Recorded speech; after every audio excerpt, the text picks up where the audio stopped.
Good day and welcome to the Think React Lead radio show. I'm your host, Dom Fawcett, executive coach and leadership speaker with Think React Lead, here with you on Intelligent Talk 960, the Patriot KKNT. Let's get ready to do the Dom thing, folks.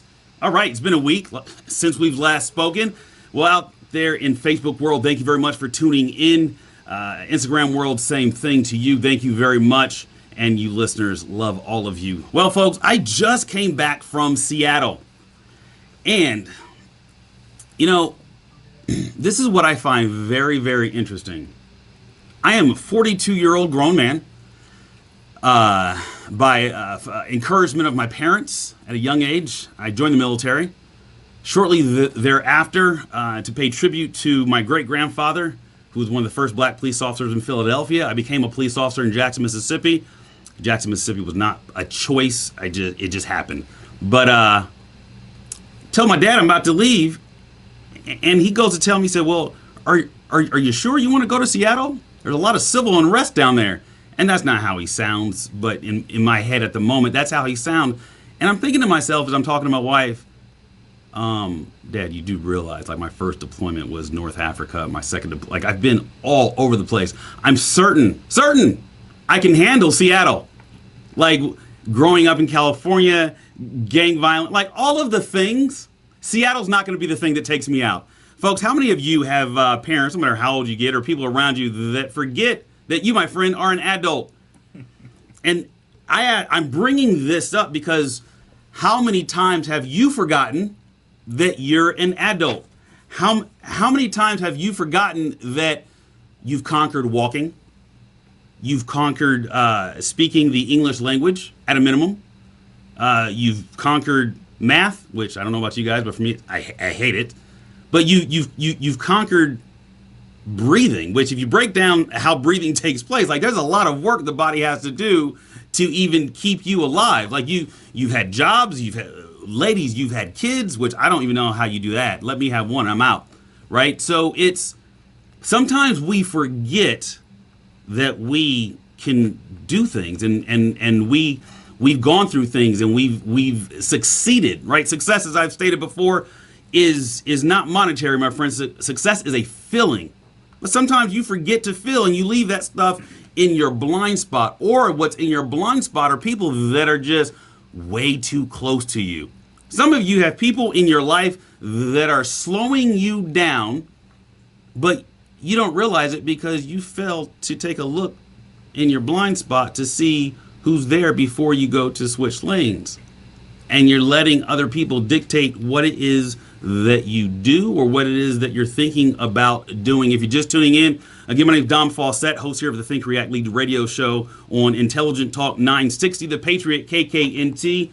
And I have an out-of-town guest in studio today, fellow veteran. And yeah, he sent me a bio, and I'm going to get to the bio, but that's not how we met. We didn't meet because of the bio. We met because he has an outstanding company. He's an awesome speaker. He's an outstanding author. And without him really knowing me, he invited me, him and his team, to speak on his stage. It's been about two years now. And let me just kind of give you a well-rounded overview of Darin Bibeau. And no, go ahead, bro. That's a Bibeau. Bibeau. Right, I knew it. Yes. I knew it. Bibeau. You told me, don't look at it.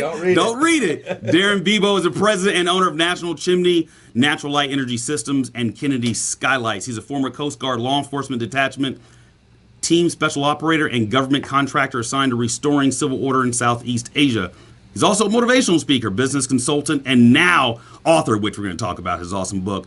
Darin devotes himself to helping veterans support organizations and coaches others on how to build a bulletproof life of their own. Sir, I just want to say thank you very much for traveling during this time. Well, thank you for having me. Of course. You made it. And, like I said, I came down in the airplane and felt like I was the only one in it, so I felt like I was getting private service. So it was all you good. were basically, it was your plane. Yeah. I mean, let's just call it what it is. Yeah. You know, I really like having veterans on. I'm a veteran, you know that, and our hearts go out to veterans. What do you think you would be doing right now had you not joined the military? If I hadn't joined the military, I probably would be dead. Makes two of us. Yeah. When my mom hears it, she's going to cry. But right. Yeah, the military changed my life, and obviously for the better. And I wasn't going down any dangerous, super bad roads or anything, but I was, probably making decisions that weren't the best for my life. And then joining the military was the best decision I made going into the Coast Guard, for sure, hands down. Isn't it crazy how the stupid stuff that we do prior to joining the military is frowned upon? That same mindset allows us to do more stupid stuff, but now we're getting paid for it, right, and we're celebrated. What do you think? Now, you were part of a law enforcement detachment, Coast Guard.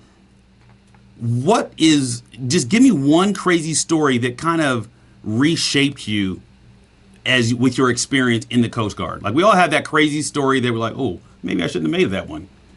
Yeah, I mean, I think I've got a bunch of them, especially when, working overseas. But honestly, I think going into boot camp, it changed my life. As soon as you get off that bus in the middle of the night, they do that just for your mind. It works. And, they start yelling at you right away. And literally 5 minutes after getting off the bus, I started thinking, did I make the right decision? and of course I did. Yeah, of course. Yeah. You joined the military, don't know when you went in, don't know when you came out, but fast forward to today, you got a book. That's correct. That had you not joined the military, this book specifically, and the stories in it, which we're going to talk about, which is also an audio book, folks. The book is called Back to Bulletproof, A Warrior's Tactical Guide to Success. Before we jump into the book, what encouraged you to write this book, Back to Bulletproof, A Warrior's Tactical Guide to Success? Well, you probably don't remember, but 2 years ago when you spoke at the Warrior Leadership Conference, you told me two things. You said to me, you're like, Darin, your social media is terrible. I do remember that one.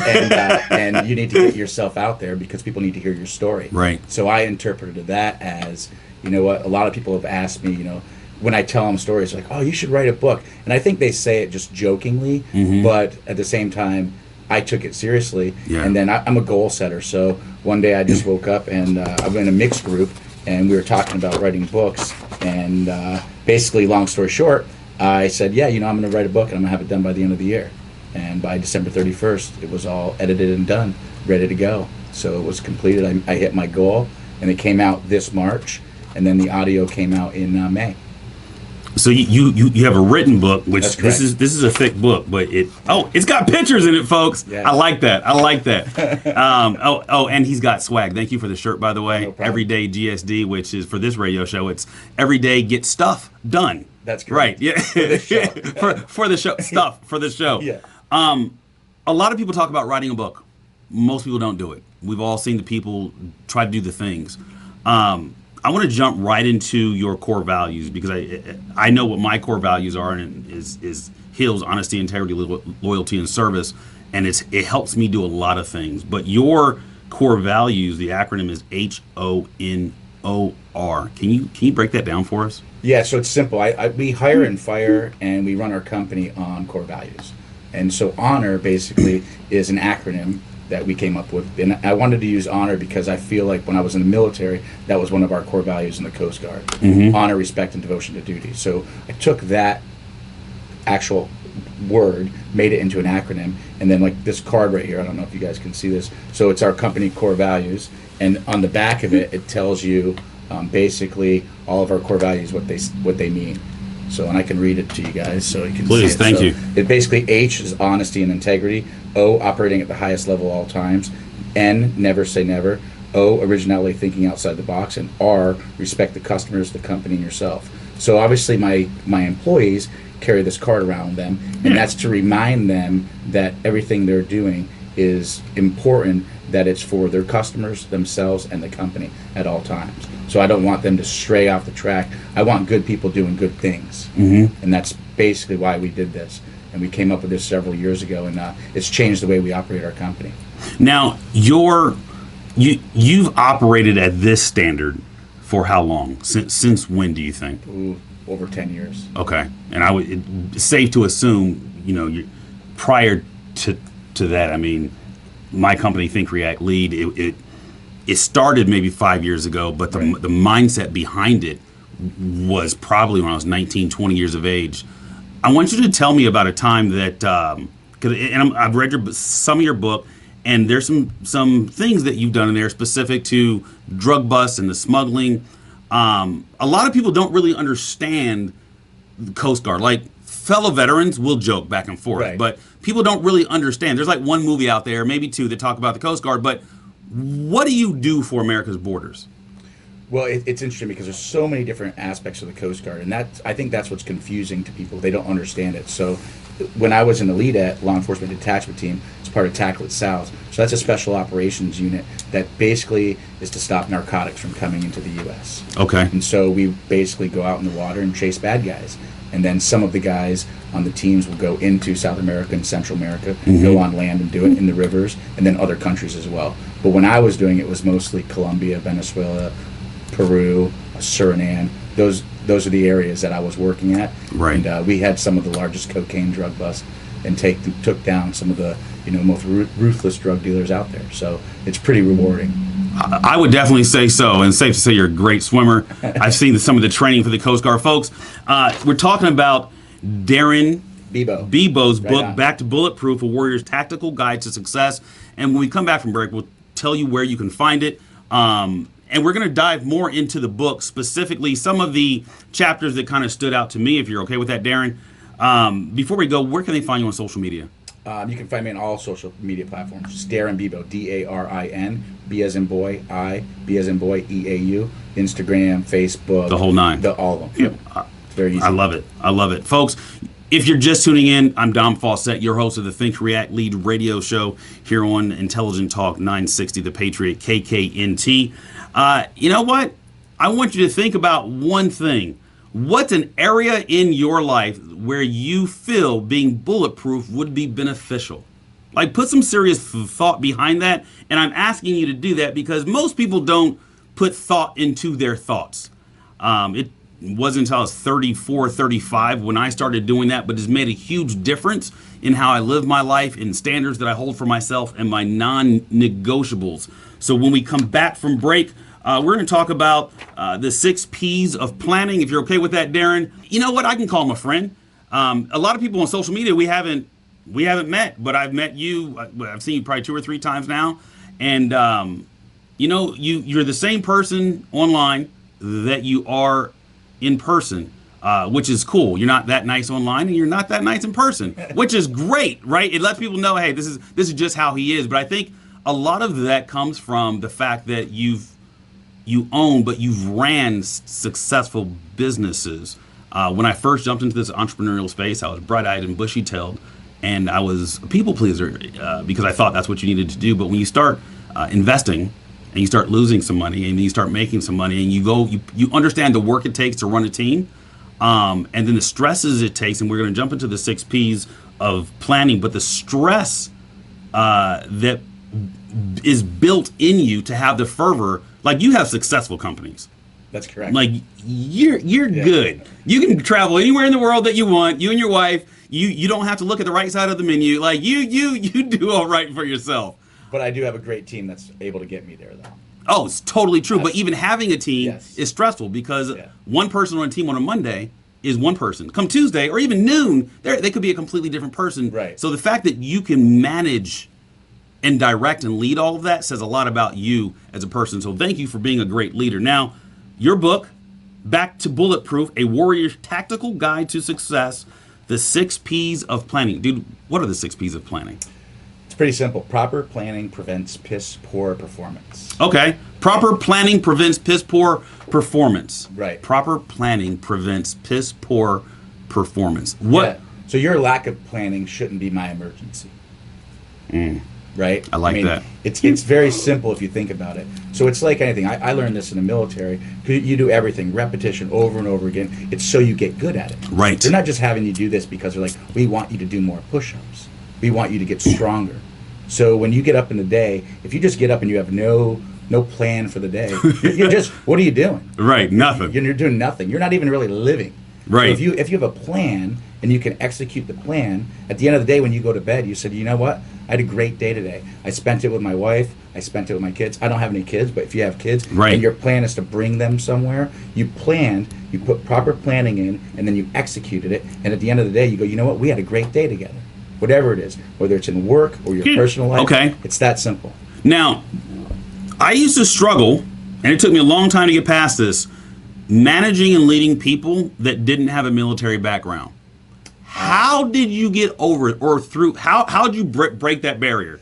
This is a great question. So I think the best way I can explain it to civilians is once we set core values in the company, I'm hiring off those core values. So I'm hiring off honor. Okay? And if they don't fit into those core values, they're not going to be able to follow my lead, and they're not going to be able to execute what I want them to do. At the end of the day, the owner of the company or the leader of the company is only as good as the team, just like in the military. But you know, when I tell people, you know, I've done this in the military, I've done that in the military, and then I come in and I have to change my hat, obviously. Right. I'm not going to go in and start yelling at employees like, you know, a company commander would do. Yeah, of course, right. But at the same time, and it's not life or death. Listen, I'm making stainless steel pipe, I'm making skylights, I'm making tubular skylights, solar attic fans. I'm not fighting a war. Fair enough. So, you know, when you get the right people in, you got to make sure you have to make a decision. Do you keep them on the bus if they're good? If they're helping you make the bus move forward, Yeah. it's the right people. And if they're dragging the bus back, you got to make a decision, and unfortunately, you've got to move on from them. So, as a leader with the military experience that you have, I struggled with getting through, and this is years ago, but getting through the explanation process versus the I'm in charge, you do as I say. Like, that's just how I was brought up. At what point, like, did you start like that when you got out of the military and started your business? I think I had a little bit of an advantage. So when I left the military, I went to government contracting in Southeastern Asia. Okay. So then I was a civilian Ish. Right, exactly, ish. You know, getting paid a lot more money. Of course. And a lot more responsibility, but with less people, and you're around other people that are like-minded, but just ish. I think Right, ish. Yeah. Okay. So that was like a stepping stone to get back into the civilian world. Okay. Because I know it's tough for a lot of people leaving the military, going into the civilian world. Yes. It's a big jump. Yeah, it is. So I kind of had a stool to step over that helped me. Okay. And that would be the government contract. I like that. And you've hired veterans. Yeah, absolutely. I like to hire veterans. Right. They just have a near and dear place to your Absolutely. heart. What are some struggles that you think veterans face in the workplace, just coming straight from the military to one of your companies? Camaraderie. 100%. They miss their team. They miss having the 100% structure telling them what to do all the time. And then Right. when you work in corporate America, and I use the word corporate America loosely, Right. when you work in corporate America, Yeah. you don't have someone telling you what to do all the time. So there's an opportunity for you to kind of be lazy and slack. You have autonomy. And that goes back to Bulletproof. Get yourself back to the way you should be. Even if you were never in the military, you need to do this for yourself. If you come to work and work hard for the owner or your manager, Right. you feel good about yourself. Of course. But if you're a skater, if you're just out there slacking, at the end of the day, yeah, maybe you go home and you're the one that's going to complain about your job all the time. You're going to complain about everything, but you're not making any changes. Those are the people I don't want working for my company. I like that. And it's the good thing about you. It's a great thing, actually. You actually live it, right? And I talked about this earlier. To me, mannerisms that are consistent along with character traits like that I can trust. I don't need you to tell me that you can trust me. No, like being the same person every time I see you. Right. Like that just holds so much weight. And I think in the civilian world, that's not something people think about often. But what you're talking about right now, and this goes to one of your chapters in your book, is becoming a disciplined disciple. Just becoming disciplined in itself is a thing. Right. Being a disciple is a thing. You know what? When we come back from break, I want to understand how you do those two things right. in the same chapter, Okay. because it's so important, discipline. Right. Before we go to break, what's a discipline that you currently hold on to that you've been doing for a while? For sure, working out. Okay. Yeah, I don't miss working out. I do it every day. It's for my mental health besides my physical abilities. Right. And it's discipline. I do it. It's religious. It's a non-negotiable. Non-negotiable. It's going to happen. Right. And your wife understands this. And she does. Good. Sounds like she's supportive. And she's okay with it. Yeah, she has to be. Yes. Right. That's what it is. I mean, hey.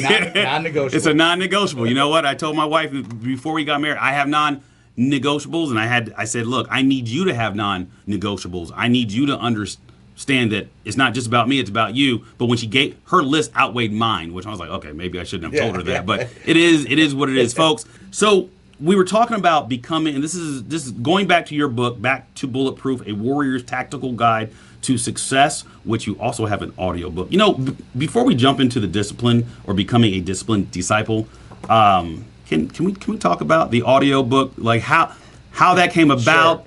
Like, what was your experience with it? It was crazy. I could imagine. You know, pray tell. And by the way, you have a beautiful studio here, and so it kind of had a flashback when I got in here, because this is kind of the way I was set up to do. I went to Nashville to do the audio book. Right.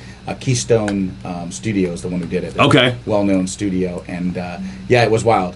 You have to read it, but you have to articulate each word. And the guy in the room back there, your guy, was telling me, basically, he pushes a little button, which feels like he's tapping your shoulder. Okay. It's like, say it again, say it again. So you basically read this thick book. It took me 5 days, all day long, absolutely exhausted. What was your expectation going into it? Were you like, I got this lick. This will take a day and a half. I'm out. Oh yeah, I wrote it, right? It's easy, you know. And I had a co-author that helped me do it. Right. So, you know, and when I told him I was going to do the audiobook, he's like, "Oh yeah, you'll be fine." It was the most humbling experience. Yeah, you really realize that you are not a good reader when you read out loud and someone's recording you, telling you to say it again. That's the wrong word. Like, that's not what I said. Like, yeah, you recorded. We heard you. It's wrong. Say it again. Isn't it weird when you do it? Because I've been in a booth comparable to what you're talking about, and it almost sounds, initially I felt fake. I'm like, this just feels fake. Absolutely. I'm like, I don't talk like this. And the guy told me, your listeners don't listen like that. Right. I was like, oh, you just dropped some knowledge on me. And it's interesting, sometimes the way you write something wouldn't be the way you speak it. Right. So while I'm reading it, and I'm like, I wouldn't say that. And the guy in the back's like, yeah, it doesn't sound right. So I had to change a couple things. But now I'm going off script. But I want the message to be given. So yeah, it was humbling. Yeah. I think that's the word. That's the right word to use. Reps, baby, reps. But by day 5, you were good. You got a project in. Right. And being an author, how'd you feel once you were an official author? I feel, I would say, the first word is accomplished. Yeah. Yeah, I feel really good. Because I have a good story that I want to share. Of course. And now this is out there forever. Right. So it's part of your legacy now. Yeah. So, you know, my nephews have read this book. Okay. You know, people that don't know me have read this book. And originally my idea was, if I can change one person's life with this book, I'm happy. It's not about making money. You don't make money. You don't make money from books. Come on, right? Trust me, I get the deposit every month from Amazon, and it's like, it's cute. Yeah, exactly. I can't even fill up my truck. Yeah, right. I mean, and I've sold a lot of books, so it's doing very well. Yeah. But you know, like I said, I want people to read this book and go, wow, I need to get back to Bulletproof. I need to be the best self that I can be, whatever that means to you. Whatever that means to you. You be the best you can be at whatever you do. It's like when you said being successful, monetary or not monetary. You can be the most successful person and not have a bunch of money. What's success to you? Find what that is, and then go be that. Right. Set up your plan. Yeah. Proper planning principles, performance. Right. The 6 P's. The 6 P's, and then get after it. Now you talk about success, and we'll jump into the discipline in the next segment, but you've been able to purchase some nice things. Yes. Did you ever have a moment where you strived toward purchasing a thing, and then you got the thing and it just didn't do much for you? Yeah, I think so. I think the more you become successful in life, just in general, you find out some of the nice things that you really always wanted. Yeah. You know, I have a 911 similar to yours. Oh, do you? And it sits in my garage. I don't drive it a lot. Okay. But when I do drive it, I'm excited to drive it. I got you. You know what I mean? I got you. You know, and my wife's like, why do you still have that car? I was like, because I wanted it and I got it and it makes me happy. Right. It's good to see. It's good to see. It's not a materialistic thing that I have to have. Yeah. But it's nice that I know I worked hard and I'm able to get these things. It's what you did to get it. That's correct. Right? I don't ride my Ducatis that often, but Me neither. It's just there. Right? No, I feel you. And I had to ask that question because so many people strive towards the things, and they learn later on that those things really don't change the heart. Yeah, I think if you, instead of striving for a materialistic thing. Yeah. You should strive to accomplish what your goal is. Right. And then if that goal ends up allowing you to get the materialistic thing, Great. then you're a winner. All right, now we are talking about specific chapter, becoming a disciplined disciple. And the reason I wanted to talk about this chapter specifically is because being a disciple is one thing, and having discipline is another thing. Combining them, that's like a peanut butter jelly sandwich made out of dynamite. So what does that look like? What does becoming a disciplined disciple look like once you've done it? I think, first of all, you got to understand what discipline is. Let's talk about that. So I think it was Jocko Willink wrote a book, Discipline Equals Freedom. Okay. Great book. Extreme Ownership. I think he talks about it. He does. But it's when you have discipline in your life, and this is going to sound crazy, you're freer because you're able to do the things that you want to do because you're able to do them. Mm-hmm. I know this sounds, someone out there's listening going, well, geez, I really want to do this, but are you going to put the work into it? This is where the discipline comes and disciple. So if you're on a team and you guys want an end result, right? But you don't want to put in the work because you're disciplined, quote unquote, but you're really not putting in the work, then you're not a disciple, right? Very true. You're not working together as a team. And at the end of the day, if you're doing good things, when I was on the LEADET and we're going after bad people, right? LEADET, Law Enforcement Detachment. Law Enforcement Detachment Team. It's Coast Guard Special Operations Unit. Right. I worked mostly in South America and Central America. Okay. Several years back, but needless to say, you train and train. So that's the discipline, and the disciple part of it is what are you getting out of it? So if you're a disciplined disciple and you're doing what you're supposed to do, you feel good about it at the end of the day. Oh yeah. Does that clear? Yeah, it's and not to water it down or take away from anything that you said, it sounds comparable to understanding your purpose, right, operating in your purpose, and allowing your purpose that you're operating in to fulfill your life. Well, the other day I was right in front of my house in Indiana. I've got a roundabout, and this lady was walking across the street. She was blind, and I don't know how blind she was because I'm not familiar with what the colors of the stick are. Okay. So there were some cars, and this guy was honking, and I was in my driveway, and I was like, what is this jerk doing, right? So I walked over and I helped her across the road. Right. Okay. Hey, everyone should have done this. But I felt so good helping her cross the road that when I looked at the guy in the car that was honking, he didn't feel good. Yeah, I feel like a jerk. For lack of better words. I didn't have the right word. Right. But I can tell you, and that's being a disciplined disciple. This lady needed help crossing the street because we have a lot of road construction, a lot of things are changing, and she's probably walking every day, and there was a little change. So by helping her cross the street, I felt good. And by looking at that guy, I even felt good looking at him, knowing he didn't feel good. But what he needs to do is get himself in check and figure out, why do you got to be a jerk? You set the standard. You set an example. Which is huge. And when you do things like that, as crazy as it sounds, it's not for self-fulfillment. No, it can be. Like you're like, I'm good for the rest of the day. Like I don't need to do anything. Like I've done my great deed. Right. You want to tell your wife's not as amused as you were about the moment. Yeah. And and I share that story because a lot of times when people do something good, they want people to know they're doing it good. Yeah. And the best part of me helping this lady cross the street is no one saw it except the people that weren't helping her. Right. The people that needed to see it. The people that need to see it. I don't need to go to the restaurant or the bar and talk to the owner of the bar. But by the way, I helped this lady cross the street. Who cares? Well, because shouldn't you just do that anyway? It's who you are. Right. Right. Going back to, you buy the things. I'm not amused by them. Right. I'm supposed to have these things. I do the good things based off your HONOR. Like these are standards. These are non-negotiables that you set for yourself. And going back to discipline, like when you wake up and work out every day, you're not excited. Yeah, I knocked out 60 push-ups at once or 100 push-ups. So I should be able to. I've been doing this long enough. Or I did something nice. It's not nice. I was me. It's my character. Right. When COVID started and everyone started shutting down, I heard everyone on social media, I'm gaining weight. I'm getting so out of shape. My God, you have all this free time. Yeah, you should be ripped. I was getting in better shape. I'd wake up every morning and row 5K before I work out. Just because, why not? Right, you can. I can.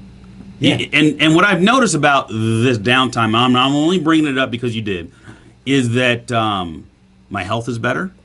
I have a new appreciation for naps, which I'm 42. I take a 15 to 20 minute nap.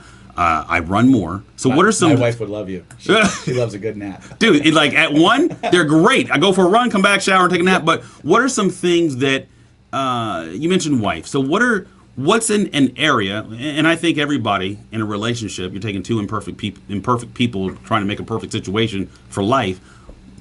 Is there an area that, and I said I wasn't going to ask you questions that weren't about the book, and my apologies It's all there. right, it's all But right. what's an area where you guys think you came closer together? An area in our life that made us come Yeah, closer yeah, together? just with all this downtime. Geez, we were pretty close. We're a pretty Right. solid couple, and I think that's because we're good communicators. That's Yeah, and huge. she's a great communicator too, extremely intelligent. Right. So, she's my rock. So I think the extra time that we've had together, it has brought us more together. But we were already real close together. Yeah. Okay. She's a high performer where she works.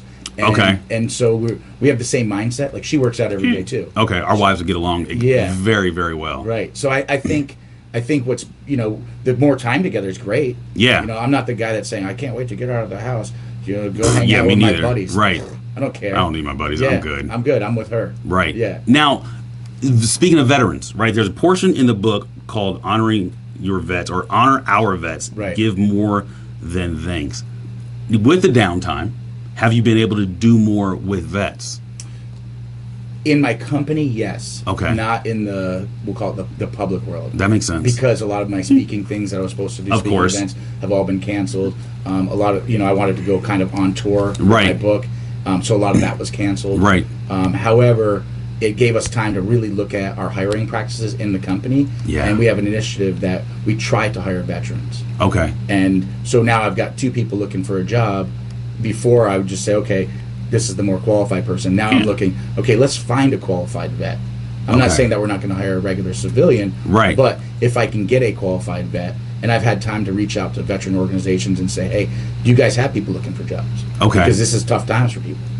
Now, as a, I'm assuming you're the CEO. President. President. Yeah. Oh, pardonnez-moi. Yeah. Excuse me, Yes. sir. Yes. Yes. He even, No. folks, for those of you that Yeah. didn't see it, he sat up straight and he gave me the index finger, Presidente. Right.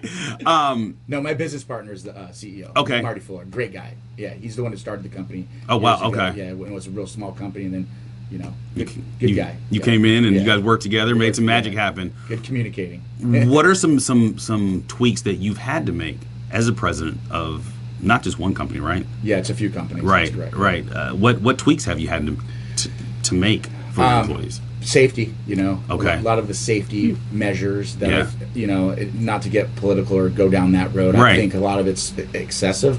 However, I mean, we're doing it because we should do it, and I want to make sure my employees are safe and my customers are safe. So, I mean, that's kind of the gist of it. I mean, it's not something that we want to take lightly. I want everyone to be healthy all the time. Yeah. So if there's a virus or, someone's getting sick out there, we Right. want to make sure that we're not part of the problem, we're part of the solution. I like that. I like that. And mentioning solution, folks. Before we go any further, the book that we're talking about is Back to Bulletproof: A Warrior's Tactical Guide to Success. And I'm in studio with my man Darin. Darin, what's your website? DarinBibeau.com. DarinBibeau.com. Yeah, and my last name is spelled Bibeau, B as in boy. Bibeau.com. The last chapter in your book is giving back and paying forward. Before we talk about that specifically, how and this is a very broad question, but how important is that for you, giving back and paying forward? And what changes have you seen in your life, unless you were just born an angel and you just birthed into? I wasn't. Right. I didn't think so. Me neither. So what changes did you see in your life when you started to adapt that? I think once you help other people, Yeah. you realize you're helping yourself. Oh, huge. More than them. Right. And then the more you do it, you'll find good things come to you. Mm-hmm. And I know people say that's cliche. I've been out there helping people and it never comes back to me. Well, you actually don't know, because maybe if you weren't helping those people, your life would be way worse than it already is. Maybe the good that's happening right now is because you helping people. Right. And for me, I enjoy it because there's a lot of people that need help. Yeah. And I'm fortunate, I'm in a position that I can help people, whether it's monetary or if I can help them with leadership. Yeah. There's a lot of ways you can help people. It doesn't have to be about money. It can be about, guiding them in the right direction. There's a kid that's going in the Coast Guard. Actually, he leaves today. His dad had me go and talk to him. Okay. And he wants to be in the DSF program, the Deployable Specialized Forces that Okay. I was in.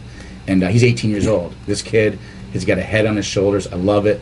You know, he is. I think he might have been an angel. Right, He right. doesn't seem like he was a bad kid at all. Okay. But he is so motivated and so excited. And he starts boot camp this week. Nice. So I got to talk to him and explain to him what my experience was. Yeah.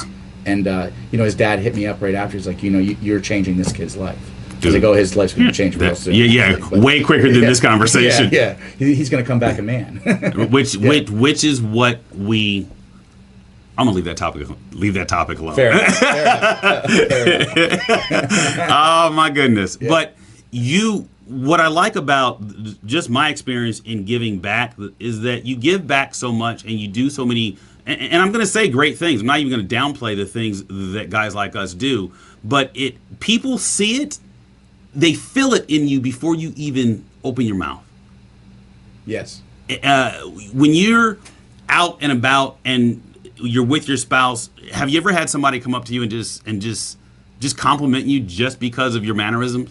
Yes. Right. And it feels good. It does. That's being a man. Right. Right. And we'll kind of leave it in that area. But it's being a leader. Right. Right. It's being bulletproof. Right. And how old were you when you realized, and let me preface this, I thought tough was kicking in doors and serving warrants. Right.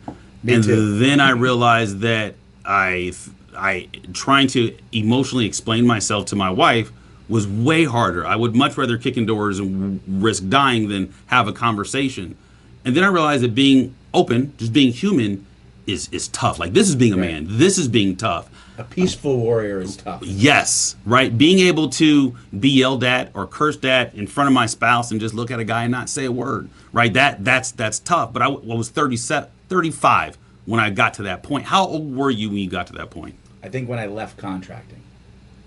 Okay. Yeah, I think when I left contracting, because I was in Southeastern Asia, it was a pretty rough area. Of course. And you had to be tough. Right. But I think when I came back into the civilian world, I realized, you know, I don't need to be looking over my shoulder all the time, you know, staring this guy down. You know, life's pretty easy. It's pretty smooth. People make it way more complicated than it needs to be. You can simplify a lot of things in life, which will make your life easier, and you'll feel good about it.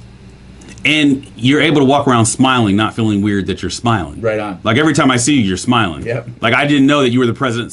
Somebody, when I first met you, hey, that's the president of the company. I'm like, that guy? I'm like, he's happy. right. He's just walking around. And I just left corporate, but he's walking around smiling. Yeah. And folks, having Darin here has been amazing. It's been awesome. And I'm not just throwing those words out there as cliche, but he's a good guy, and it's great to have just a good person in the studio. And I want you to check out his book, Back to Bulletproof, A Warrior's Tactical Guide to Success. And they can go where to purchase this? Amazon. Oh, Amazon, just under your name. Yeah. DARIN. You can, or just type in Back to Bulletproof. Back to Bulletproof. Yeah. There it is. And the audio version's on all the audio platforms and stuff. Or you can go to my website and it'll just bring you to another link, but it doesn't matter either way. And you've got a podcast coming out eventually? You're putting me in a box, but I'm gonna. Apparently, I'm gonna. This is what happens to me. Yeah, I need to do it. So, I would agree, bro. Yeah, you've got a message, and it'll change lives. Well, folks, don't forget to check out the Habit Finder assessment that we talk about every show that will change your life, change some of the performance that you have that may not be that great. Back to Darin's 6 Ps, but you know what? This will assist you in understanding what your areas of opportunity are and how to make them better as a Habit Finder assessment on my website, domfawcett.com. Wrapping up the Think React Lead Show, I just want to thank you out there, Instagram, Facebook, and the radio world for tuning in. Again, I'm Dom Fawcett, your host of the Think React Lead Show. And we're here on Intelligent Talk 960 The Patriot, KKNT. And I'll see you 7 days from now. Look forward to seeing you guys on the other side. Thanks.